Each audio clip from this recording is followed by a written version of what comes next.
C'est marrant pas? Non.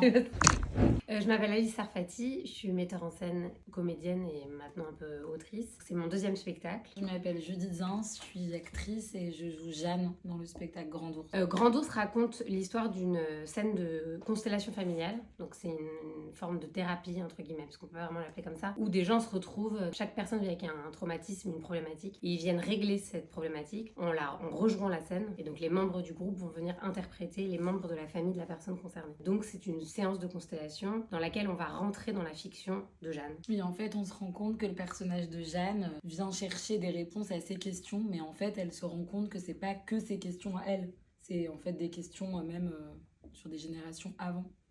Non, moi ce que je peux raconter, on a fait une première partie de résidence à la Tempête pour travailler et moi j'avais un tout petit peu appris ce que c'était qu'une constellation, en fait j'en avais fait, donc j'ai vraiment expliqué un tout petit peu ce que c'était, et on a fait 4 jours d'improvisation uniquement là-dessus, et vraiment un jour, notamment celui qui joue le thérapeute dans le spectacle, qui s'y est vraiment cru, quoi. Il y a eu un truc, je les ai vus partir en impro et avoir vraiment la sensation qu'ils guérissaient les autres. Puis en se terminant, il m'a regardé en me disant il s'est passé un truc assez fou, quoi. Là, j'étais pas du tout.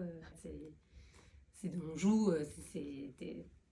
Moi, la première, c'est que je suis vraiment sûre, limite, je peux dire, je rembourserai les places s'ils ne sont pas d'accord, que c'est des grands acteurs. Ça, je suis sûre que l'équipe est solide. Bah, je me dis, c'est sûr qu'il y aura bien une phrase ou un moment, quelque chose qui va faire écho, et après, quand tu rentres chez toi, tu te dis, ça m'a fait du bien.